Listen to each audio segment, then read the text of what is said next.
Bonjour à tous, ici Maxime pour Ciné Techno et aujourd'hui je vais faire la critique du film Happy Death Day en version française Bonne fête encore en combo DVD Blu-ray.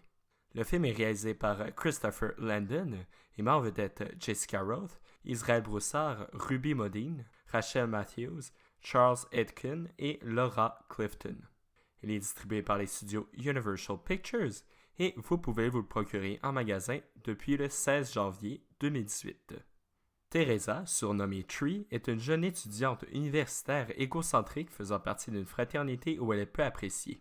Après une soirée bien arrosée, dont elle n'a aucun souvenir, elle se réveille dans le lit d'un inconnu. À la fin de cette pénible journée d'anniversaire, Tree se fait prendre au piège par un mystérieux tueur qui la poignarde. Elle se réveille ensuite, encore une fois, dans le lit de l'inconnu de la veille, comme si elle recommençait sa journée. Bonne fête encore offre un bon divertissement, mais pas vraiment du côté horreur. En effet, le film n'est pas vraiment effrayant, il correspond plus à un suspense et par moments presque à une comédie.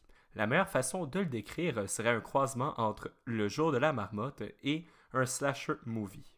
Dans le film, le personnage de Teresa recommence la journée jusqu'à ce qu'elle trouve son tueur.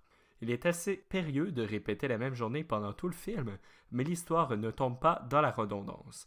Par contre, certaines journées semblent un peu inutiles pour son enquête, ce qui les rend moins intéressantes pour le spectateur sans jamais être répétitives. Le scénario offre quelques bonnes surprises originales, et ce, dès le générique d'ouverture. L'équipe a bien réussi à présenter la même journée tout le long du film et la rendre différente à chaque reprise. Ils arrivaient à modifier la journée avec des effets cinématographiques, mais aussi par le jeu des acteurs et le ton. Justement, j'ai trouvé quelques moments supposés être drôles, un peu trop immatures à mon goût. Jessica Rothe montre beaucoup d'habileté et c'est principalement son jeu qui rend chaque journée différente. Elle est vraiment très convaincante et surprenante dans son jeu en présentant une grande gamme d'émotions différentes à chaque jour. Elle arrive à très bien vendre le concept du jour de la marmotte aux spectateurs. Pour les autres acteurs, ils ne sont pas vraiment marquants.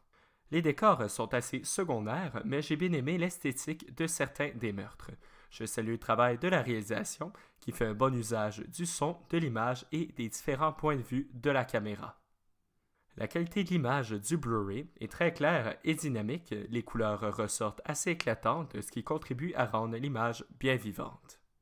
Pour les pistes sonores et le format l'image, l'audio est disponible en anglais DTS HD Master Audio 5.1 et en espagnol et en français DTS numérique en biophonique 5.1 sur le Blu-ray et en anglais, en français, en espagnol Dolby numérique 5.1 sur le DVD.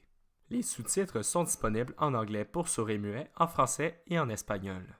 Le format l'image du Blu-ray est panoramique 2,40 par 1 haute définition 1080p et du DVD panoramique anamorphosé 2,40 par 1. Pour les bonus, ils sont seulement en anglais, mais les sous-titres en français, en anglais et en espagnol sont disponibles. Le premier, la fin alternative de 2 minutes, est assez intéressante et différente de celle du film.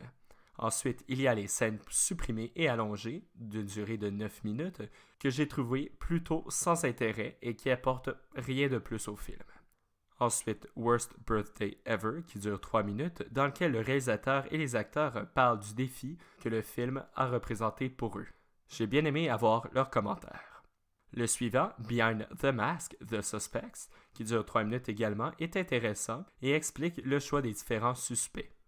Le dernier, The Many Deaths of Tree, qui dure 1 minute, présente les différentes façons dont elle est tuée. Je dois dire qu'il est un peu trop court pour vraiment ajouter.